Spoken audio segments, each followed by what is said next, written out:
Hola, un saludo a todas las audiencias de El Espectador que se conectan a esta hora a través de los diferentes canales digitales y redes sociales de esta casa editorial. Yo soy Daniel Valero, el editor de política del Espectador, y hoy en este capítulo de Entrevistas El Espectador nos acompaña Alfredo Sade. Él es el jefe de gabinete del gobierno del presidente Gustavo Petro. Bueno, jefe de despacho, lo saludo, por favor, bienvenido al Espectador y gracias también por la corrección. Gracias, un placer acompañarlo, estar con ustedes y poder hablar un poco de país y de todo lo que pasa. Bueno, doctor Sade, pues entremos de una vez en materia. A la hora de grabar esta entrevista, el gobierno está próximo a cumplir los primeros 3 años. De una manera muy concreta para que las audiencias del espectador lo sepan digerir. ¿Cómo le ha ido al gobierno del presidente Gustavo Petro? Yo creo que muy bien, es un gobierno que le trajo dignidad a un pueblo, un gobierno que dignificó al poder popular, dignificó al anciano, a la viuda, al huérfano, dignificó también al extranjero que ha estado en esta nación huyendo de algunos países, en temas de salud, de educación, en temas laborales, a pesar de que hemos encontrado vacas muertas en el camino para poder avanzar. Creo que le ha ido muy bien, un gobierno que baja todos los meses el desempleo, un gobierno que dignifica y sube a los jóvenes del país, un gobierno que en las regiones le ha ido muy bien, un gobierno que acaba de anunciar unas inversiones más de $1 billón para Santa Marta, un gobierno que tiene temas de acueducto, alcantarillado y mejoramientos sanitarios en casi todo el país, un gobierno que a través del Fondo Nacional del Ahorro ha entregado más de 10.000 viviendas, un gobierno que sigue dando lo mejor a pesar de tener muchas cosas en contra, como medios de comunicación, a veces el Congreso, una oposición poco inteligente pero muy dada a la ofensa, en fin, pero tenemos un gobierno que le va muy bien, por eso aspiramos que en el 2026 exista la reelección de este proceso. Doctor Sade, en este momento, faltando un año, también a través de estas cámaras del espectador, ¿qué consejo le daría usted directamente al presidente Petro de, oiga, enfoquémonos en esto? Nosotros lo que hablamos, lo hablamos en privado. Yo no soy quien para darle consejo al presidente Gustavo Petro. Él tiene claro el país, el presidente tiene marcada una hoja de ruta que el país tiene que continuar. El presidente es un hombre supremamente sabio, inteligente, conocedor de las regiones perfectamente, no se queda admirado cuando habla con el presidente Petro y nombra los ríos, los ramales que pasan por tal región, cuántos kilómetros hay de un municipio a otro, es impresionante. Yo sí, en lo personal, le doy gracias a Dios estar al lado de un hombre con tanto conocimiento de país, por lo tanto, yo creo que darle un consejo al presidente Petro hoy día sería como atrevido de mi parte cuando ya él tiene toda su hoja de ruta marcada y sabe para dónde va el país. Por eso es que cuando hablamos de que es necesario reelegir el proceso el año entrante, es porque la ruta hay que seguirla marcando durante los años que vienen.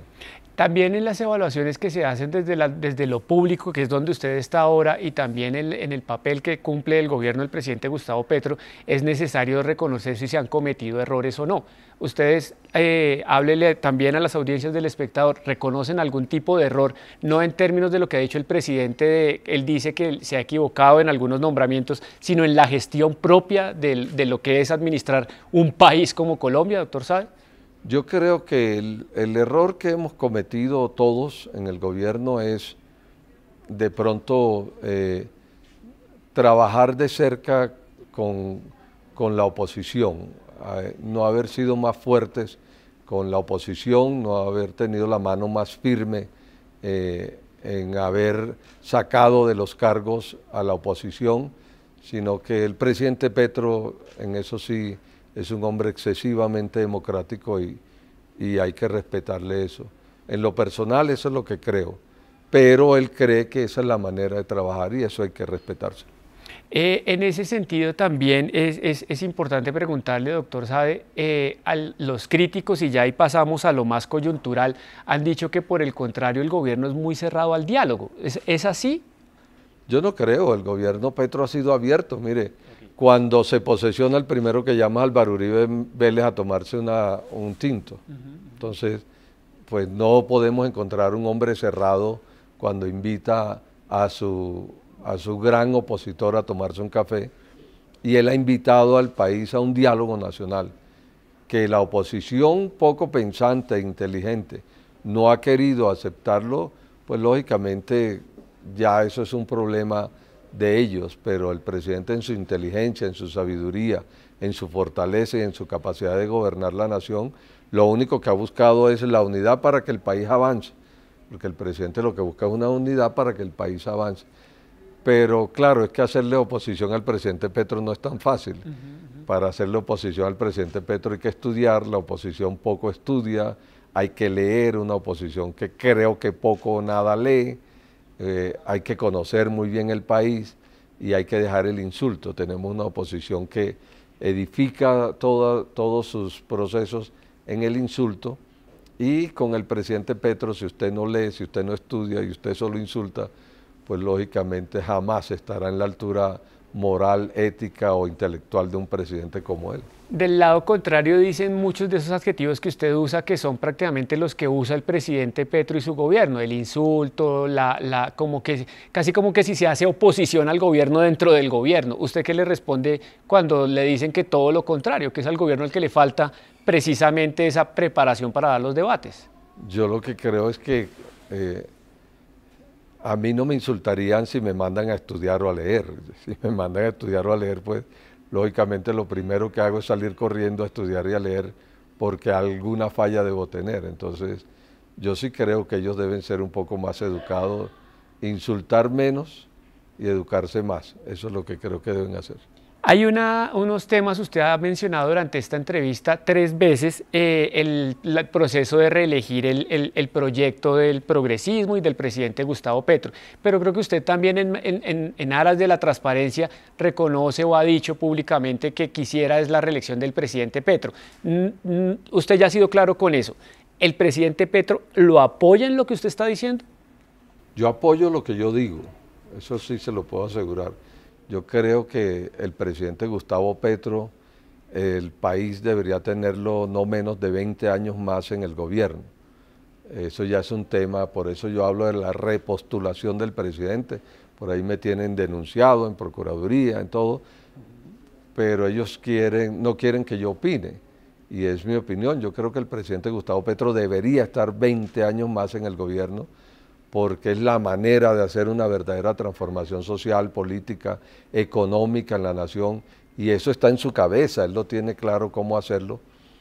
Y bueno, yo creo que ya no me van a atacar tanto, porque Bukele ahora sí ya le permitieron, a los bukelistas del país, ya les permitieron que su máximo líder pueda estar en el gobierno las veces que quiera. Es decir, nació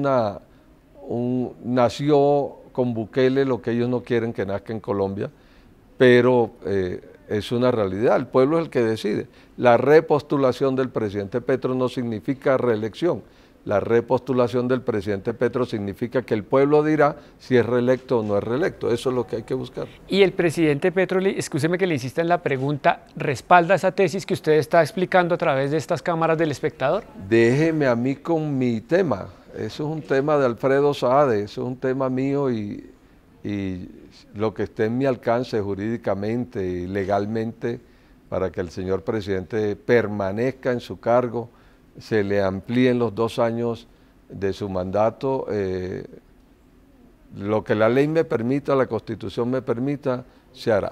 Precisamente la Constitución y las normatividades colombianas dicen que no hay reelección. Habría que caminar a ese tipo o repostulación, como usted nos dice que es el nuevo término. Habría que modificar las normas. ¿Quiere que eso pase? ¿Propone que eso pase? ¿Están trabajando para que eso pase? Yo lo que creo es que el pueblo en marzo tiene que ir a las urnas y llevar una papeleta, 15, 20 millones de colombianos, y decir que quieren que el presidente Petro continúe y que exista una constituyente en Colombia. La constituyente es necesaria en estos momentos, y yo estoy seguro que el poder popular lo anhela también, y tenemos que hacerlo. Eso es algo que se va a dar hoy, mañana o pasado. La constituyente hay que hacerla y se va a dar en cualquier momento, porque hay temas que hay que transformar y cambiar en la Constitución Nacional. Así eso no tenga peso jurídico, ¿es necesario hacerlo o van a hacer un andamiaje jurídico para que eso tenga validez jurídica? Todo lo que sea jurídico hay que hacerlo, pero el poder popular es el que tiene hoy en sus manos salir a las urnas 15, 20 millones de colombianos y decir: nosotros queremos que exista una constituyente y queremos que el presidente Petro sea repostulado para que nos den la oportunidad de reelegirlo. Eso yo creo que es lo que hay que hacer. Para pasar a otros temas, contéstele directamente entonces a la oposición. ¿La Casa de Nariño está trabajando sí o no en un andamiaje jurídico para que eso que usted está hablando pase? Alfredo Sade quiere que pase y el Poder Popular también. Eso es lo que pasa. La duda es si el presidente Petro quiere. Alfredo Sade quiere que pase y el Poder Popular también quiere que pase. Doctor Sade, usted también es muy franco para hablar y le agradezco el espacio que ha tenido para El Espectador. Ahora dicen que usted es el funcionario más poderoso de la Casa de Nariño. Al punto, sus asesores en medio de esta grabación lo toman con esta sonrisa, doctor Sade, pero dicen que usted es tan poderoso que incluso ha logrado casi que es la persona que hoy le habla al oído al presidente Petro por encima de otras personas como el ministro Armando Benedetti, como el mismo ministro de Salud Guillermo Alfonso Jaramillo. Me ha dicho que usted es el hombre, pues. Eso no es cierto, esos son títulos que le inventan a uno. Mire, esos títulos lo inventan es para separar, no para unir. Eso tiene su maldad ahí maquiavélica, eso para separar. Cada niño con su boleta. Yo le hablo al presidente lo que es mi trabajo, el ministro Benedetti lo que es su trabajo, Angie lo que es su trabajo. Él tiene una gran relación de amistad, de aprecio y cariño con el ministro Jaramillo, al cual yo respeto y aprecio, como ustedes no tienen idea. Me parece un hombre supremamente nivelado espiritualmente, académicamente, un hombre con sabiduría. Por lo tanto, eso no es cierto.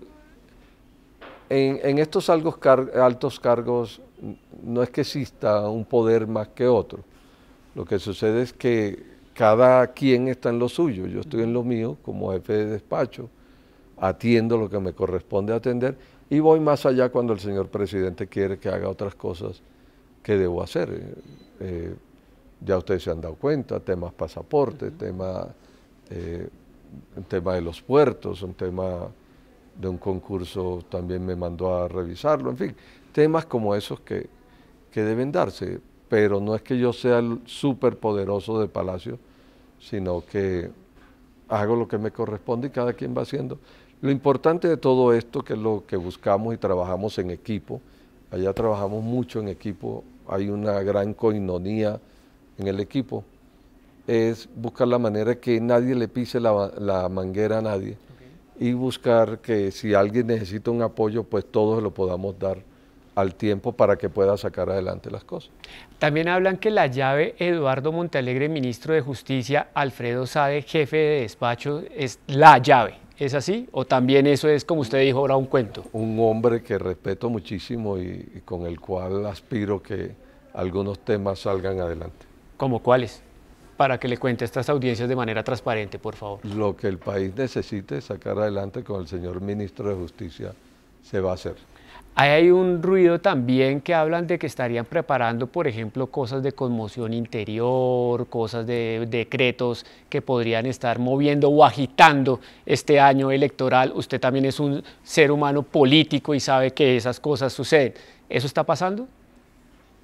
Nada pasará en el gobierno que el pueblo no se entere, entonces pues todo tiene su tiempo, démosle tiempo al tiempo. Todo lo que el presidente Petro es un hombre supremamente transparente.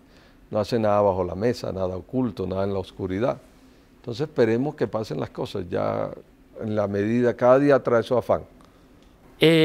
Doctor Sade, también hay como un coco, que la oposición es la que más lo ha... No, la oposición vive asustada todo el tiempo. Sí, la oposición, ok. Tienen que tomar como valeriana o goticas para los nervios, yo estoy como nervioso.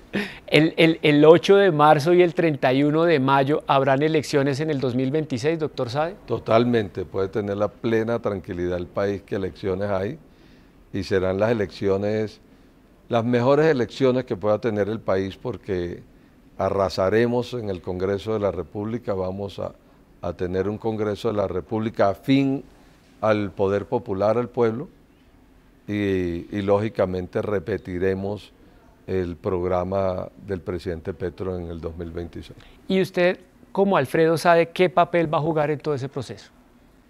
Nosotros, como gobierno, pues lógicamente hacemos lo que la ley nos permite hacer, no más allá, porque acuérdese que nosotros no podemos participar en política, pero hacemos lo que la ley nos permite hacer. ¿Qué nos permite hacer la ley? Que se cumpla el programa de gobierno del presidente Petro. Hay que hacerlo cumplir. O sea, hay que hacerlo cumplir y es necesario que se cumpla todo el tiempo el programa del presidente Petro. Que las ayudas económicas que el gobierno nacional tiene destinadas para educación, para los ancianos, para el mejoramiento de vivienda, los préstamos para acabar el gota a gota, tienen que darse y llegar en el tiempo correcto y a las personas correctas.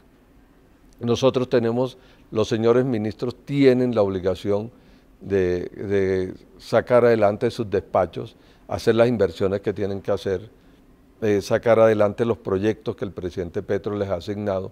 En fin, eso es lo que podemos hacer nosotros como gobierno y eso es lo que le permite el bienestar al poder popular y el poder popular pues lógicamente después hará lo que tiene que hacer, pero la ley nos permite a nosotros hacer esto y no participar en política. ¿Hay alguno de estos candidatos sin participar en política que han venido despuntando dentro del progresismo, la izquierda, Pacto Histórico, Colombia Humana, que usted diga, oiga, esto es, le pongo algunos nombres, Daniel Quintero, Iván Cepeda, Gustavo Bolívar, Susana Muhammad, María José Pizarro?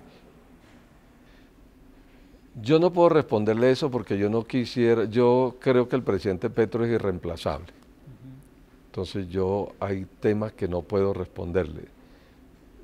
Sería incoherente responder, soy incoherente y le respondo esa pregunta porque si usted se da cuenta al principio ya le dije qué es lo que yo quiero. Entonces yo dejo que las cosas fluyan, pero si en mis manos estuviera de que el presidente Petro fuera repostulado y que el Poder Popular lo reeligiera, tenga la plena seguridad que lo haría. Bueno, y vamos redondeando. ¿Habrá cambios en el gabinete, doctor Sae? Me acabo de enterar que hubo cambio en el día de hoy. Creo que el señor ministro de la Igualdad presentó su renuncia. Y me imagino, en estas épocas electorales hay muchos cambios. Es normal en todos los gobiernos cuando existen los cambios de gabinete en esta época, en el año electoral. Eso es normal, eso está claro. Y no creo que el presidente Petro sea la excepción en eso. ¿Y lo llamaremos jefe de despacho o señor ministro a usted? Santo Dios, bueno, lo que Dios decida. Yo siempre he dicho que yo trabajo primero donde Dios decida y donde el señor presidente Petro decida. Por lo tanto, hasta el momento sigo siendo el jefe de despacho. No ha habido un ofrecimiento de ningún tipo y estoy muy cómodo donde estoy, le soy sincero, muy cómodo estoy ahí. Aunque es un trabajo arduo día y noche, porque a diferencia de lo que dicen del presidente Petro, que es flojo, que no madruga, que no, nosotros tenemos un presidente que desde las 7 de la mañana hasta las 1:30 o 2 de la mañana está al frente del cañón, entonces significa que trabaja más de 16 horas diarias en la Casa de Nariño. O sea, ¿le suena más seguir al lado del presidente que, por ejemplo, ser canciller o ministro de Defensa, donde su nombre ha sonado y usted es consciente que su nombre ha sonado? Yo estoy donde el señor presidente diga. Si él cree que debo continuar ahí continúo. Si él cree que le sirvo fuera del gobierno, trabajo fuera del gobierno. O si él cree que debo ir a otro lugar dentro del gobierno, voy a otro lugar dentro del gobierno. Yo no tengo inconvenientes con eso. Doctor Sae, explíquele a los colombianos qué va a pasar con los pasaportes, por favor. ¿Qué pasó con los pasaportes? Maravilloso, se acabó ese ruido de sables que tenían los medios de comunicación asustando a la gente, diciéndole que nos íbamos a quedar sin pasaporte, que no iba a haber la oportunidad de sacar adelante un proceso con Portugal. Y mire, lo que durante 3 años el presidente Petro estaba pidiendo, lo logramos creo que en 25 días o 30 días, porque se trazó con honestidad y se trató con carácter y se trató con todo el profesionalismo debido a un tema que debió haberse tratado desde un principio cuando el señor presidente Petro dio la orden. Entonces aquí lo que hicimos fue cumplir una orden y se firmó con Portugal, entramos a un proceso de transición. El año entrante, cuando ya la imprenta nacional tome el poder en el tema de pasaporte, viene un pasaporte bellísimo, sé que todo el mundo lo va a querer tener, viene un nuevo diseño, cada 10 años hay que fortalecer la seguridad del pasaporte, creo que hacía 17 años no se hacía, en fin, todo está nivelado, todo está bien, el país no se queda sin pasaporte, no se quedó sin pasaporte, y aquellas de más de 30.000 personas que no han reclamado el pasaporte, le pido que reclamen su pasaporte. Entraron en un caos, se dejaron meter en un caos mediático por los medios de comunicación y sacaron el pasaporte y no lo fueron a reclamar. ¿No reconoce también que de pronto hubo un poco más de falta de comunicación del gobierno en qué estaba todo esto? No, porque desde un principio cuando tomo el proceso, pues yo he estado en los medios de comunicación explicándoles todo el tiempo que se iba a hacer con los pasaportes. Nunca nos quedamos callados, nunca.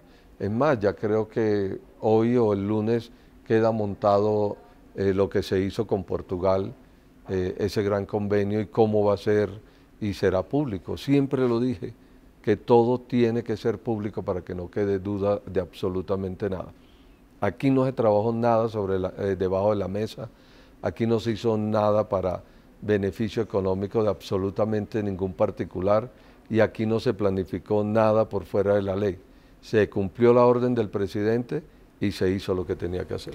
La zona binacional con Venezuela, usted lo vimos en Caracas firmando esta intención, pues este acuerdo. Aclárenos, por favor, ¿la soberanía del país tiene algún tipo de riesgo con esto? O aclárenos, no, a las audiencias, por favor. Yo hice un acompañamiento, yo no firmo absolutamente nada como jefe de despacho, como lo hice con Portugal, como lo hice con los puertos, como lo he hecho en todo lo que el señor presidente ordena. ¿Qué hicimos en Venezuela en el acompañamiento que hice? Sacar adelante un proceso que no se había sacado adelante y que se estaba pidiendo a gritos también.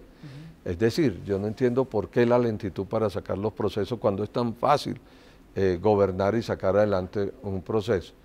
Yo fui presidente de la Asociación de Áreas Metropolitanas, fui director de Áreas Metropolitanas y yo siempre he creído que toda esa zona del norte de Santander, la zona de La Guajira y esa pequeña frontera que existe con el departamento del Cesar, son 3 fronteras que necesitan la guianza del gobierno nacional en compañía del gobierno venezolano.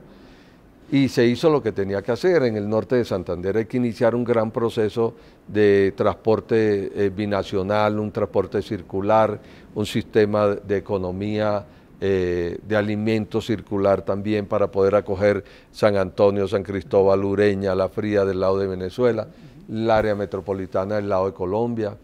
Yo creo y soy un convencido que es necesario crear un gran área metropolitana binacional entre esos 2 países para poder desarrollar un gran cordón económico que existe y que se puede dar en todo momento. Ahí vamos a tener un tema de cultura, de educación, de salud, de turismo. Es decir, no se le puede negar a una frontera que tiene un mover propio y que intentan medirla como miden Bogotá, como miden Barranquilla, y tiene su propio mover y no se le puede frenar al desarrollo. El gobierno anterior lo que hizo fue frenar el desarrollo de la frontera, arruinar a los comerciantes del lado colombiano y en el lado del departamento del Cesar hay que arreglar en la serranía del Perijá esa vía que comunica con Venezuela para que puedan salir los productos alimenticios. En el lado de La Guajira, esa gran frontera que existe con Maracaibo, hay que fortalecerla, hay que dinamizarla y también en el momento que llegue el tema binacional a La Guajira, lógicamente empezamos a acabar con el contrabando, acabamos con la delincuencia, se acabaría el transporte de droga, de todo lo ilícito. Es el inicio de un gran proceso para esas 3 fronteras y Venezuela lógicamente será supremamente beneficiada. Me critican que reconocía al gobierno Maduro como el gobierno Estados Unidos negocia con Venezuela. Yo no sé por qué nosotros no podemos negociar con Venezuela. Eso es clarísimo y ya nos explicó lo técnico y una pregunta muy rápido sobre lo político. Esa misma pregunta que usted está haciendo en su propia respuesta. ¿Colombia está reconociendo a Nicolás Maduro? Yo lo que creo es que nosotros lo que estamos reconociendo es una necesidad que existe de comercial. Venezuela es nuestro segundo socio comercial durante años, es nuestro hermano, hace parte de esa gran identidad bolivariana que tenemos, hace parte de Latinoamérica, de esa América del Sur que necesita salir adelante y no arrodillarse ante nadie. Entonces yo creo que hay una hermandad innegable. Fíjese que antes de que el presidente Petro entrara, las negociaciones estaban alrededor de los 300 millones de dólares, cuando nosotros tenemos negocios con Venezuela por más de 11.000 millones de dólares. Desde que entró el presidente Petro y tomó la decisión de abrir la frontera, estamos alrededor de los 2.500 millones de dólares anuales. Es decir, ¿cómo le vamos a negar al pueblo, a la frontera, la oportunidad de negociar y de salir adelante? Bueno, y cerremos esta entrevista con una pregunta muy... Ya se acabó tan rápido. Imagínense, y eso que usted nos da muchos titulares, pero una pregunta muy humana. ¿Quién es Alfredo Sade y cómo llega a ocupar el cargo en el que está hoy como jefe de despacho? Yo le he dicho al país lo siguiente, miren, sin el poder popular es imposible que los que nacimos en el poder popular como yo hubiéramos llegado a estos altos cargos. Yo soy hijo de una mujer campesina, mi madre huyó de la violencia del norte de Santander cuando estaba la Chulavita en su pleno apogeo. Mi mamá nació en el Carmen, norte de Santander, la provincia de Ocaña. Y mi papá es hijo de un árabe libanés que llegó a la costa también. Una madre que levantaba a las 2 de la mañana a sacrificar unas gallinas para irlas a vender al mercado, para darle de comer a 8 hijos. Soy el menor de 8 hermanos.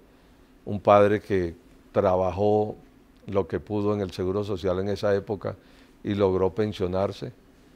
Y aquí estamos, con carácter, con firmeza, con educación y con la visión clara. Yo creo que cuando la palabra de Dios es clara en decir que pongamos nuestra visión, nuestros caminos en las manos de Dios, y cuando usted pone todo en las manos de Dios, pues funciona lo que tiene que funcionar y Dios le quita lo que tiene que quitarle. A mí me ha puesto a funcionar lo que tiene que funcionar y me ha ido quitando lo que tiene que quitarme, me ha dado vida, me ha dado salud y me da el descanso. Yo duermo 3 horas todos los días y me levanto a hacer ejercicio sin ningún problema. Duerme tranquilo. Feliz, no tengo, los problemas se quedan en la puerta de la casa cuando entro y al día siguiente cuando salgo escojo el problema que quiero y los demás se quedan ahí parados esperando su turno. Óigame, y rápidamente, a usted cuando llegó le decían que el hombre que no quiere que haya aborto, el matrimonio igualitario, ¿sigue pensando lo mismo en un gobierno progresista que se hizo elegir bajo las banderas de abrir incluso más los derechos? Aclárenos esto para cerrar esta entrevista. Tanto el presidente Petro como yo hemos estado de acuerdo que el aborto no debe darse, debe existir un aborto con educación. La educación es necesaria para que la mujer no aborte. Cuando usted se educa, me refiero no a los 3 aspectos autorizados por la Corte Constitucional. Me refiero que cuando hay educación se evita el aborto. Con el matrimonio igualitario, yo siempre he sido claro en eso. A mí no es un tema de religión ni un tema de religiosidad. Yo lo que creo es que la unión entre 2 hombres o 2 mujeres se puede dar sin necesidad de llegar a un vínculo y pidiendo derechos que ya se tienen. Son derechos que ya existen en la Constitución, en las leyes, en los derechos humanos, en los tratados internacionales. Yo soy un respetuoso de las decisiones de las personas, soy respetuoso del placer que siente cada persona como estime pertinente. Y también soy respetuoso de que la persona tenga la oportunidad de poder avanzar con su pareja. Los países se gobiernan con la Constitución, con las leyes, se gobiernan con los acuerdos internacionales. La Biblia es para quien la coge como modo de vida. Si usted permite que la Biblia dirija sus pasos, dirija su vida, hay unos principios y unos valores que usted los acoge usted como persona e intenta. Ya mi asesor me hizo ojitos para que no lo dijera y no lo voy a decir, pero yo tengo personas al lado que están casadas con otras personas de su propio sexo y son mis amigos a quienes amo, bendigo profesionalmente, los reconozco. Entonces es un cuento inventado para separarme. Usted sabe que esto es separen y separen y separen y separen. Y ustedes buscan eso unir. Y nosotros lo que buscamos es la unidad de la nación, la unidad de las personas. Y mal haría yo como predicador de la palabra de Dios separar a las personas o separar, este está mugre, aquel está enfermo, tráeme a aquel que es rico, tráeme a este que está bien vestido, sepárame al que está mal vestido. No. Aquí todos, porque la oportunidad que Dios me dio a mí tiene que dársela a todo el mundo. Yo tampoco fui una pera en dulce, no crea. Todo cura fue sacristán, ¿no? Claro, Así claro. que no se le olvide eso, ¿no? Bueno, óigame, doctor Sade, muchas gracias por estos minutos para las audiencias del Espectador. A ustedes, muy amable por este tiempo. Creo que hay una gran responsabilidad de parte de ustedes como comunicadores, como generadores de opinión. Hay una gran responsabilidad de parte de nosotros como gobierno. ¿Qué le pido siempre a los medios de comunicación cuando cierro? Responsabilidad en los titulares. Cuando usted ya lanza un titular indebido, eso coge camino solo, eso es como el agua cuando se derrama, eso no la recoge absolutamente nadie.